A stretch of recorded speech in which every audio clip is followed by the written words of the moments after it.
as the head coach of the Colorado Buffaloes, Mr. Prime Time Deion Sanders says, "Give me my theme music."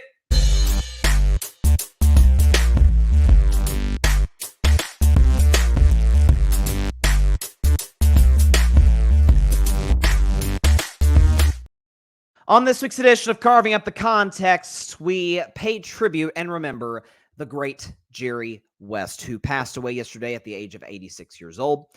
He was reporting, according to Shams, his wife Karen was at his side. So first and foremost, before we talk about anything about Jerry West's basketball life, thoughts and prayers to his wife, to the family, to loved ones, all those that knew Jerry West. This was as beloved a man in the NBA as you could possibly imagine. People adored him. And so, listen, I saw it. By the way, we lost Bill Russell a couple of years ago. Bill Walton passed away within the last couple of weeks. So I was actually like arriving at work, felt a buzz in my phone, pulled it out, and I see the news. I'm like, oh gosh, he was 86, right? He lived a full life. But it's always when people like that, even when they do get the blessing of a long life, you're like, gosh darn it, man, like that sucks. Like they leave such an impact that it's that void is going to be there for a while for the NBA, but most importantly for his family and for his loved ones. But for Jerry West, so he's gotten a lot of love for his job as an executive, and I will get to that because I literally talked about Jerry West on Monday. I don't know how he came up, but I talked about how he's the greatest executive ever. I don't know if actually I do know why he doesn't get the credit he deserves for as great of a player as he was. You know why? Because he played in the pre-merger era. I mean, most of his careers in the pre-merger era. This is a long time ago. Most of his careers were in the 60s. He retired in 1974. He drafted in 1960 out of West Virginia. Can we show Jerry West's resume as a player? He is, to me, without doubt, one of the 15 greatest players of all time. We could show it right here.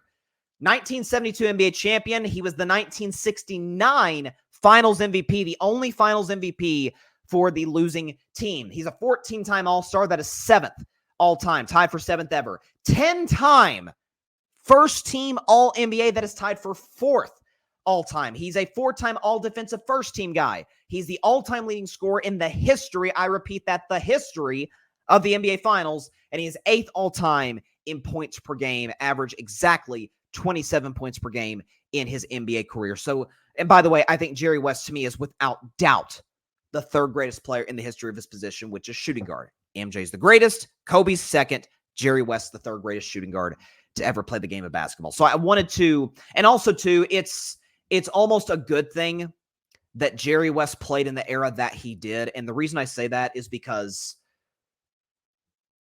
he went 1-8 in the finals. He went to 9 finals. He only won 1 of them. Can you imagine in today's often toxic ring culture, we crush LeBron for going 4-6. Can you imagine how Jerry West would be discussed in the media today, despite taking a team to 9 finals, losing 8 times, 6 of those to the overwhelmingly better, loaded with Hall of Famers, Boston Celtics team led by Bill Russell? Jerry West, the executive, is unparalleled.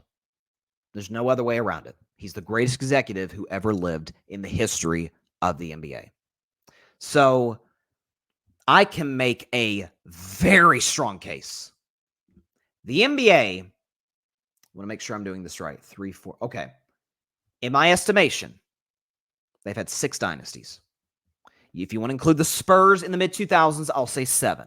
But 6 to me, no doubt, slam dunk dynasties.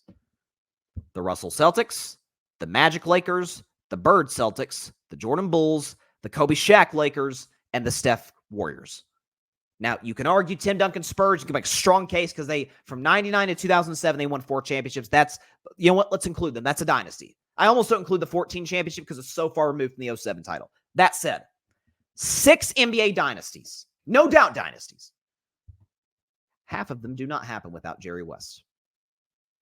They don't. So Jerry West, after he retired, became the coach of the Lakers a couple years after he retired, then transitioned in 1979 to an executive role.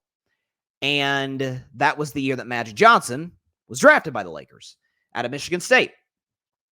That was a few years after that, after the Lakers won a title in Magic's first year, in Jerry West's first year as an executive with the Los Angeles Lakers. few years after that, he drafted James Worthy, Big Game James, Finals MVP in one of those titles. So the Showtime Lakers, one of the key architects of that team was none other than Jerry West. 5 rings in addition to his 1 title as a player. But he stuck with the Lakers after Magic had to retire with the HIV diagnosis.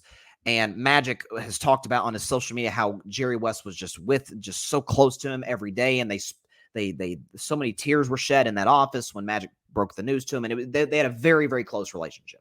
But Jerry West stuck through some rocky days with the Lakers. Magic was gone. Magic had retired. Kareem had retired. The dynasty fizzled out after the loss to the Bulls in the 1991 finals. You come to 1996. A guy by the name of Shaquille O'Neal, maybe you've heard of him, was a free agent from the Orlando Magic. Lakers sign him. And Jerry West, Shaquille O'Neal will tell you this story if you ever ask him. Jerry West tells Shaquille O'Neal as he signed this contract, all right, Shaq, you're going to be the next great Lakers big man. And I've got a kid, there's a 17-year-old kid out of Philadelphia, and you guys are going to win a bunch of championships together. And Shaq, understandably, was like, yeah, okay, where do I sign this? Where do I sign the dotted line, right? That 17-year-old kid, Kobe Bryant, who Jerry West saw at a private workout. It was detailed. There's a great book about Kobe called Showboat. It's a fantastic read. I highly recommend it. It's a long book, but it's a great book about Kobe and his career. And it talks about how Jerry West went to this tryout and was just blown away by this kid. This dude was getting this kid, this teenager, was getting buckets against NBA players. Kobe was drafted 13th overall by Charlotte. Jerry West orchestrates the trade to bring him to the Lakers. And I believe Kobe Bryant, personally, with respect to Magic Johnson, I think is the greatest start-to-finish Laker of all time. He's not there with that Jerry West. He's not. Jerry West saw what Kobe Bryant was going to be before maybe even Kobe Bryant saw what Kobe Bryant was going to be. There's another dynasty. Years later, after leaving the Memphis Grizzlies front office, there was a team in Northern California who were spearheaded by a skinny 6'3" guard out of Davidson named Steph Curry, who had already been drafted in 2009 before West arrived. His first NBA draft, Jerry West, there's a lot of hype around a lot of shooting guards in that particular draft. Jimmer Fredette was one of them. Remember Jimmer Fredette in college? He was a bucket getter. The Golden State Warriors instead elect to draft a kid out of Washington State named Klay Thompson. A year later, in the second round, pick number 35, they go with a kid out of Michigan State named Draymond Green. Jerry West was one of the individuals who was adamant in drafting Draymond.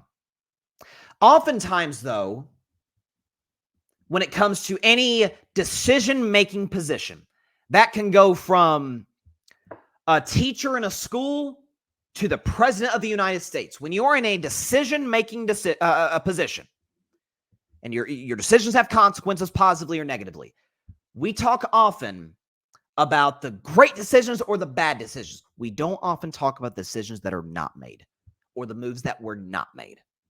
A prime example of that, probably the greatest move Jerry West did not make. And I remember this because I was a fan of the Warriors in 2014.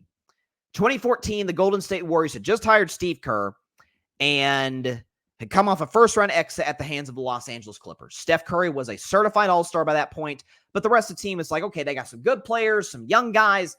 How is it really going to formulate together? Nobody saw the Warriors, or few people saw the Warriors as like, oh yeah, that team could win some championships. Maybe one, but not multiple. Minnesota Timberwolves had a guy named Kevin Love, who statistically was one of the 10 best players in the NBA. And because the Timberwolves were going into a rebuild, they said, you know what? We need to move Kevin Love. We want to go into this kind of tank job for the next few years. Let's let Kevin Love go play with a better team and have a chance to compete for titles. The Golden State Warriors, one of the primary teams interested in Kevin Love's services. The deal, reportedly, to Minnesota to go get Kevin Love.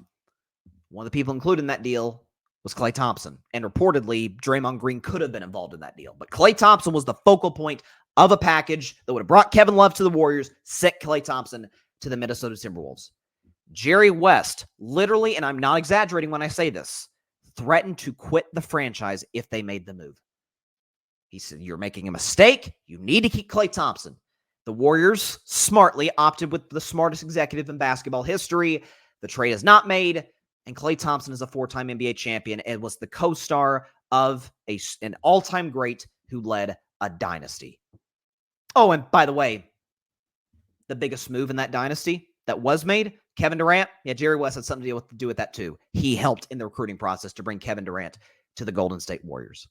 He finished his career with the LA Clippers, orchestrated the deal that brought Paul George there, signed Kawhi Leonard, essentially pulled him from the Lakers. Who knows? If Kawhi ends up on the Lakers, maybe LeBron has 6 rings. Who knows? The smartest basketball executive of all time. But why was he that? Why was he as great of a player as he was? Because we've seen guys be great players and horrible executives. I can think about Isaiah Thomas. I can think about Michael Jordan. There's a lot of guys who have really, really struggled in front office roles. Why was Jerry West not just an all-time great player, but the greatest executive of all time in basketball? Why was that? Well, simply put, he is a prime example of something that I'm a massive believer in. When we think about successful individuals, what is the first? If I ask you the question, what do all successful people have in common? You would probably say, and you wouldn't necessarily even be wrong in saying work ethic. They work hard. Well, yeah, they all do work hard. Like that's you need that. If you don't have the work ethic, hard work breeds talent. When talent doesn't work hard, you got to be able to put the time in to your craft and what you're aiming to do. I would make the argument that that's the second most important quality to every successful person. What is the number one quality of that? All people who are successful and have sustained success, what do they have in common? They're constantly looking forward. Walt Disney had a great quote, keep moving forward. It's simple, but oh, is it profound. Jerry West was not, and there's a lot of folks that fall in this category, and I'm not even saying they're necessarily wrong for feeling it, but there's folks who maybe when they get to Jerry West's age or even a lot younger, who are stuck in their time, from their day, this is how things are, I'm not going to move off of it, and they become rigid, and there's kind of a cap on how successful they can be at what they're aiming to do. There's nothing wrong with nostalgia, but nostalgia never gained anybody an ounce of success. Jerry West was not tied to the 60s, 70s NBA. He was tied to the present and the future. What can we do to get better today? That's what made him a great executive. That's what made him as successful as he was with the Showtime Lakers. That's what allowed him to make the trade that shocked LA. You traded Vlade Divac, who was a good player at the time, by the way, for a 17-year-old high schooler? What, are you out of your mind? I think Jerry West, I'm going to go out on a limb and say he was probably right in that deal. And the rest of us probably missed on that. And obviously, keeping Klay Thompson as opposed to moving Klay for Kevin Love. Klay Thompson is now a future, no doubt, first ballot Hall of Famer. And the Golden State Warriors wound up being a dynasty, end up having, in my mind, the greatest team ever assembled in the history of the NBA, the 2017 Warriors with Kevin Durant. Yeah, Jerry West got him to Golden State as well. The two greatest teams of all time in my, or two of the three greatest teams of all time in my mind. 17 Warriors, 01 Lakers. Jerry West put both teams together. That would be like if somebody in the NFL constructed the 80s 49ers, the 90s Cowboys, and the 2000s Patriots. That's essentially what Jerry West did.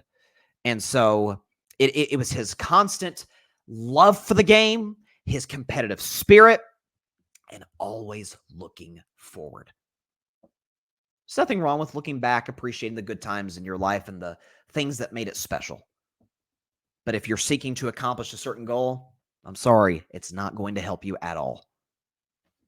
Jerry West was not stuck in his ways. Jerry West constantly evolved, saw where the league was going, saw where basketball was going, and adjusted with it, used his basketball expertise, and is the greatest executive in the history of the NBA. Not to mention, by the way, just, kind of on the side, one of the 15 greatest basketball players who ever lived. His loss is a big one to the NBA community, to the basketball community. Certainly as a Warriors fan, I am very saddened to hear of his passing. As a basketball fan, I'm saddened to hear of his passing. And Jerry West, What a life, man. 86 years. Kudos. Jerry West passed away at 86 years old, and he will be remembered as he should be, as a true basketball legend. Thanks so much for watching the show on YouTube, and be sure to go click that big red subscribe button and check out the other clips and full shows from Carving It Up Live, as well as our other incredible content creators here on the Grid Network.